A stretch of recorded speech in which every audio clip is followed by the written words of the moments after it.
আমাদের প্রধান উপদেষ্টার একটা মন্তব্য নিয়ে ভারতে তীব্র বাদানুবাদ চলছে। বাংলাদেশকে টার্গেট করে মারাত্মক সব আক্রমণাত্মক কথা হচ্ছে। আমাদের বেশ পরিচিত কিছু মুখ, আমি অন্তত যতগুলো চ্যানেল দেখেছি দুটো মুখকে বারবার এবং একজনকে অনেক বেশি দেখেছি। এর মধ্যে আপনারা অনুমান করতে পারছেন, আপনাদেরকে প্রশ্ন করলে নিশ্চয়ই। ভীনা সিকরি সবচেয়ে বেশি কথা বলেছেন এবং আরেকজন হচ্ছেন পিনাক রঞ্জনকে দেখেছি, যাদেরকে আমরা সবসময় দেখি বাংলাদেশ নিয়ে কথা বলেন। এর বাইরেও ইদানিং এই ভদ্রলোক কথা বলছেন এবং পশ্চিমে তার কিছু ট্র্যাকশন আছে। আমরা সেই ভদ্রলোককেও দেখেছি, আমি অন্তত একটা চ্যানেলে দেখেছি ব্রাহ্মা চেলানিকেও কথা বলতে। সো চিকেন স্নেক নিয়ে আবার নতুন করে আলোচনা হাজির হয়েছে, ভারতে 7 সিস্টার্স নিয়ে আলোচনা হাজির হয়েছে। এখন প্রশ্ন হচ্ছে ডক্টর ইউনূস আসলে ঠিক কী বলতে চেয়েছেন? এমনকি পরিস্থিতি এমন জায়গায় দাঁড়িয়েছে আমাদের প্রধান উপদেষ্টার হয়ে ব্যাখ্যাও সরকারকে দিতে হয়েছে। আমি সেই জায়গায় আসবো। প্রধান উপদেষ্টা কি বলেছেন আগে সেটা একটু যদি পড়ি। এক্স্যাক্টলি উনি যা বলেছেন তা ইংরেজিতে এরকম ছিল: 7 states of India, eastern part of India, called 7 sisters. They are landlocked country, landlocked region of India. They have no way to reach out to the ocean. We are the only guardian of the ocean for all this region. So this opens up a huge possibility. So this could be an extension of Chinese economy, build things, produce things, market things, bring things to China, bring it out to the whole rest of the world, he said. মানে আমরা বুঝতে পারছি যে এখানে মানে 7টা রাজ্যের কথা বলছে। অবশ্য চিকেন একটা আপনারা নিশ্চয়ই জানেন, শিলিগুড়ি করিডোর আসলে আগেও বহুবার বলেছে বাংলাদেশ, এখন এটা খুবই পপুলারলি জানেন এবং আমাদের অনেকের স্বপ্ন। কেউ কেউ বলেন যে এটাকে ব্লক করে ভারতকে দুভাগ করে ফেলতে হবে। ইনফ্যাক্ট দুভাগ আবার বাংলাদেশকে করে ফেলারও আলাপ টালাপ এসছে। সব কিছু নিয়ে কথা বলবো। চিকেন স্নেক হচ্ছে আসলে শিলিগুড়ি করিডোর, যে ভারতের খুবই ন্যারো স্ট্রিপ অফ এরিয়া। আপনারা দেখছেন নেপাল এবং বাংলাদেশের মাঝখানে 20-21 কিলোমিটার একটা ভূমি। এতে 7 সিস্টার্স শুধু না, আপনারা ম্যাপ খেয়াল করুন, ভারতের আরও দুটো রাজ্যের একটা রাজ্য পুরোটা সিকিম এবং পশ্চিমবঙ্গেরও একটা অংশ আসলে ভারতের মূল ভূখণ্ড থেকে বিচ্ছিন্ন হয়ে যায়। এই কারণেই এই আলাপগুলো আসলো এবং তারা যে ইন্টারপ্রিটেশন করার চেষ্টা করছে সেই ইন্টারপ্রিটেশনগুলো নিয়েও কথা বলবো। প্রথম কথাটা হচ্ছে যে ভারতে 7 সিস্টার্স যে আছে, সেই 7 সিস্টার্স যেটা এগুলো ল্যান্ডলকড এরিয়া বলছে। মানে ভারতীয়রা যে আলাপ তুলছেন সেটা হচ্ছে এই রকম, আসলে এগুলো আদতে ল্যান্ডলকড না, কারণ ভারতের প্রচুর কোস্টলাইন আছে, বাংলাদেশের 10 গুণ বেশি আছে। সুতরাং মানে এরা কেন, ওরা তো ভারতের পার্ট, সো যে কোনো পোর্ট থেকে গিয়ে ওখানে যাওয়া যায়। কথাগুলো টেকনিক্যালি ঠিক, কিন্তু কথাগুলো আবার পুরো ঠিকও না। কারণ একটা দেশ যদি অনেক বড় হয়, তার একটা অংশ যদি কোনো সিপোর্ট থেকে অনেক দূরে হয়ে থাকে, সেটাকে ডিফ্যাক্টো ল্যান্ডলক ধরার একটা প্রবণতা আছে। এই কারণেই তো ভারত আমাদের ওপর দিয়ে যেতে চায়। তারা মিয়ানমারের কালাদান মাল্টিপোর্টাল প্রজেক্ট দিয়ে ওই দিক দিয়ে ঢুকতে চায় নানাভাবে। তারা বাংলাদেশের ওপর দিয়ে স্থলভাগ হোক, চিটাগং পোর্ট ইউজ করে ঢোকা হোক, নানানভাবে তারা চায়। কারণ তারা যদি তাদের পোর্টই থেকে থাকে তাহলে তারা তো এটা করার কথা ছিল না। ঠিক একই রকম একটা পরিস্থিতি আছে, একটু অপ্রাসঙ্গিক হলে আপনাদের জানিয়ে রাখি। ম্যাপে খেয়াল করুন, চীনের ওয়েস্টার্ন পার্ট যেটা, সেটাও এক ধরনের ল্যান্ডলকড ধরা হয়। কারণ চীনের কোস্টাল এরিয়াটা হচ্ছে ইস্টে, সেখান থেকে কোনো একটা কিছু যদি আপনি ওয়েস্টে নিতে চান, পুরো চীন পাড়ি দিয়ে নিতে হয় হরাইজন্টালি।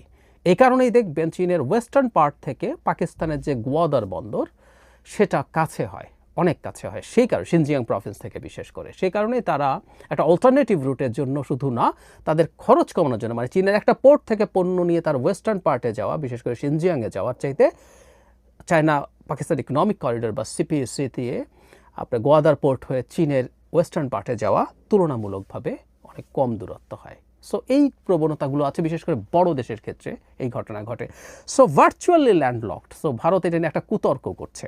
নাম্বার 2, সবচেয়ে বেশি এজিটেশন তৈরি হয়েছে যে জায়গাটা নিয়ে, সেটা হচ্ছে we are the only guardian of the ocean for all this region. মানে বে অফ বেঙ্গল, মানে আমরা কি মহাসমুদ্রে যাওয়ার জন্য এটা একটা মুখ, ইন্ডিয়ান ওশেনে যাবে। এই যে অনলি গার্ডিয়ান বলেছেন, এই অনলি গার্ডিয়ান টেকনিক্যালি ঠিক না। কারণ হচ্ছে বে অফ বেঙ্গলে আপনারা, মানে আমি প্রায় বলি যাদের জিও পলিটিক্স নিয়ে আগ্রহ আছে, খুব খুঁটিনাটি ম্যাপ দেখবেন, সারা পৃথিবীর ম্যাপ দেখতে হবে। জিও পলিটিক্সের সাথে লোকেশন ম্যাটার করে। আমরা অনেকেই ইন্টারন্যাশনাল পলিটিক্স আর জিও পলিটিক্স সিনোনিমাসলি ইউজ করি, উইচ ইজ নট কারেক্ট। যাই হোক, তো আপনি ম্যাপে দেখলে দেখবেন যে বে অফ বেঙ্গলের মধ্যে 3টা দেশেরই অ্যাক্সেস আছে। আমাদের যেমন আছে, ভারত আছে, মিয়ানমার আছে। তো তিনি যখন অনলি গার্ডিয়ান বলছেন, সেটা নিয়েও তীব্র বিতর্ক তৈরি হয়েছে, যিনি কেন এটা বলছেন। তারপর উনি চায়নাকে ডেকেছেন, বলা হচ্ছে এটা অনেক পসিবিলিটি আছে, চায়নার ইকোনমির এক্সটেনশন হতে পারে, ব্লা ব্লা ব্লা। তীব্র প্রতিক্রিয়া হয়েছে এবং প্রত্যেকে একটা কথাই বলার চেষ্টা করছেন ভারতে মোটা দাগে, যে ডক্টর ইউনূস আসলে ভারতের এই যে স্ট্র্যাটেজিক ভালনারেবিলিটি আছে, এই যে স্ট্র্যাটেজিক চোক পয়েন্ট আছে শিলিগুড়ি করিডোর, এটা দিয়ে ভারতকে উস্কানি দিয়েছেন। প্রায় সবাই একই রকম কথা। এর মধ্যে সরকারে গুরুত্বপূর্ণ এই থিঙ্ক ট্যাঙ্ক বা সিভিল সোসাইটি মানুষের বাইরে পলিটিশিয়ানদের মধ্যে হেমন্ত বিশ্ব শর্মা, আসামের মুখ্যমন্ত্রী, সেটা নিয়ে মন্তব্য করেছেন। তিনি এটা নিয়ে হালকাভাবে নেওয়া হচ্ছে না বলছেন। তিনি এই শিলিগুড়ি করিডোরকে ভালোভাবে ঠিক করার জন্য আশপাশ দিয়ে আরও রেল রোড তৈরি করতে বলছেন। তার চাইতে এক কাঠি বাড়া হচ্ছেন ত্রিপুরার এখানে মহারাজা প্রদ্যোৎ মাণিক্য। তিনি যে আলাপটা বহুদিন থেকে ভারতের অনেক জায়গায় হচ্ছে, এখন আবার শুরু হয়েছে, যে বাংলাদেশের একটা চিকেন স্নেক আছে।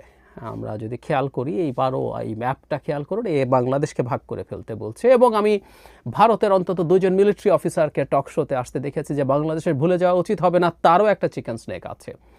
আমরা যদি খেয়াল করি, ফেনীর এই অংশটা যদি কেটে ফেলা যায়, এই অংশটাকে বিচ্ছিন্ন, এই জায়গাটাও খুবই ন্যারো একটা স্ট্রিপ, এটা যদি আলাদা করে ফেলা যায়, তাহলে এই পুরো চিটাগং হিল ট্র্যাক সহ কক্সবাজার এই পুরো জোনটা আলাদা হয়ে যায়। এবং আমরা যদি এভাবে চিন্তা করি, এটা কেটে যদি ভারতের সাথে লাগিয়ে দেয়া যায়, তাহলে ভারতের নর্থ ইস্টের কিন্তু পার্ট, এবং এখানে একটা দুর্দান্ত প্রাচীন, শুধু এখনকার না, চট্টগ্রাম পোর্ট অনেক পুরনো প্রাচীন পোর্ট, তো তারা একটা পোর্টও পেয়ে যায়, তাদের এদিকের সমস্যার সমাধানও হয়ে যায়। এই আলাপগুলো করা হচ্ছে। আমি সরকারের দিক থেকে যে ব্যাখ্যা দেয়া হয়েছে, সেই ব্যাখ্যাটা কিছুটা একটু দেখি। এই ব্যাখ্যায় ব্রিফ করেছেন একটু ইন্টারেস্টিং হাই রিপ্রেজেন্টেটিভ জনাব খলিলুর রহমান। তিনি ইদানিং পররাষ্ট্র মন্ত্রণালয়ের সব ব্রিফ করছেন। আমি জানি না এটা একটা পূর্বাভাস কিনা যে তিনি পররাষ্ট্র উপদেষ্টাই হতে যাচ্ছেন, কারণ ওনার মূল বিষয়টা আসলে তো ভিন্ন। উনি একদম এক্সক্লুসিভ একটা দায়িত্বপ্রাপ্ত মানুষ, এটা আগে একদিন বলেছি, যে হোক আজকে আর বিস্তারিত না। তিনি বলছেন প্রধান উপদেষ্টা প্রথমবার বলেননি, 2012 সালে একই ধরনের কথা বলেছেন। 23 সালে জাপানের তৎকালীন প্রধানমন্ত্রী কিশিদা নর্থ ইস্ট ইন্ডিয়া এবং বাংলাদেশকে একটা ভ্যালু চেইনে আবদ্ধ করার কথা বলেছিলেন। এই প্রসঙ্গে সিঙ্গেল ইকোনমিক জোনের কথা বলেছেন, যে একটা বিগ বে ইনিশিয়েটিভ। আমি বিগ বে ইনিশিয়েটিভ নিয়ে ভিডিও করেছিলাম, যারা আমাকে রেগুলারলি দেখেন তারা জানেন। হ্যাঁ, আমরা এই জায়গাটা একটু যদি বলে নেই, সেটা হচ্ছে এখানে একটা গুরুত্বপূর্ণ জিওপলিটিক্যাল ইস্যু আছে। ইস্যুটা হচ্ছে এরকম, যে চায়না বাংলাদেশের প্রথম ডিপ সি পোর্টটা করতে চেয়েছিল, এবং দীর্ঘদিন সার্ভে করে দেখা গিয়েছিল সোনাদিয়াতে এই ডিপ সি পোর্টটা সবচেয়ে ভালো হতে পারে। কিন্তু না, শেখ হাসিনা যখন গেলেন, ভারতের এটা একটা রেড লাইন ছিল, ভারত এখানে ডিপসিতে ভারত চায়নার কোনো প্রেজেন্স মেনে নেবে না বলে তারা শেখ হাসিনা স্পষ্টভাবে জানিয়ে দেন, এবং শেখ হাসিনা ওই রেড লাইন ক্রস করেননি। ফলে সোনাদিয়া ডিপসি পোর্ট হয় নাই, সোনাদিয়া অন্য কারো সাহায্যে আর হয়নি। পরে মাতার বাড়িতে ডিপসি পোর্ট হচ্ছে, যেটা ভারত জাপানকে নিয়ে এসছে। কারণ ভারতের তো বলেছি, একটা সে সুপার পাওয়ার হতে চায়, কিন্তু এত নিচু স্তরের মানসিকতা এবং এত, আমরা কথ্য ভাষায় বলি না, খুবই ফকিন্নি মেন্টালিটি নিয়ে হওয়া সম্ভব না। তার ছোটো মন, ফকিন্নি বলতে আমি ছোটো মনের কথা বলছি। সে জাপানকে নিয়ে এসছে, জাপান এখানে ফাইন্যান্স করছে, এবং এই অঞ্চলকে কেন্দ্র করে একটা বিগ বি ইনিশিয়েটিভ নেওয়া হয়েছে, যেখানে ভারতের 7 সিস্টার্স ইনভলভ হবে, ইত্যাদি ইত্যাদি। সো সেটার প্রতি একটু ইন্ডিকেট করা হয়েছে। এবং এছাড়া আরেকটা জিনিস তারা বলছেন, সেটা হলো আসলে কানেক্টিভিটির প্রশ্ন। এটা আমরা অফার করছি, এটা কেউ নিলে নিবে, না নিলে নাই। আসলে কথাটা তো ট্রু, কিন্তু প্রফেসর ইউনূস যেভাবে বলেছেন, এর মধ্যে ব্যাপারটা এইরকম না। উনি চায়নাকে ডাকছেন যে 7 সিস্টার্স ল্যান্ডলকড, কেন ডুয়াল মিনিংগুলো তৈরি হচ্ছে। তুমি আসো, ব্যবসা করো, এখানে প্রডিউস করো, বানাও, এখানে মার্কেট করো, এখান থেকে নিয়ে যাও, এগুলো চায়নাকে বলছেন। চায়না এখানে আসলো, এসে পণ্য তৈরি করলো, সেই অ্যাক্সেস ভারতের 7 সিস্টার্সে ভারত দেবে কি না, সেটা ভারতের প্রশ্ন, ভারতের ব্যাপার। বা 7 সিস্টার্সে কিছু চায়না তৈরি করতে চাইলে সেটা এখান দিয়ে অ্যাক্সেস হবে কি না, এগুলো ভারতের চয়েসের ব্যাপার। কিন্তু প্রধান উপদেষ্টা এটা ওই দিকে নিয়ে গেছেন। এখন এবার আমি যদি আমার টেকের কথা বলি, প্রথমে আমার কাছে খুবই মিটিকুলাসলি প্ল্যান্ড স্টেটমেন্ট মনে হয়। এই স্টেটমেন্টটা পড়লে এর শাব্দিক যে অর্থ আছে তাতে অন্য ধরনের মানে করা প্রায় অসম্ভব। এটা অর্থনৈতিক কথা উনি বলেছেন। সেভেন সিস্টার্স যদি ল্যান্ডলকড হয় তাহলে তারা আমাদের পোর্ট ব্যবহার করা দরকার। চায়না যদি এদিকে মানে পণ্য তৈরি করে, সেভেন সিস্টার্স এখান থেকে প্রচুর পণ্য পাঠাতে পারবে। একই কথা তো জাপানকেও বলা হয়েছিল, জাপান একই কাজ করবে বলেছিল। এখন চায়নাকেও বাংলাদেশ আহ্বান জানাচ্ছে, বাংলাদেশ তো আরও বহুজনকে আহ্বান জানাতে পারে।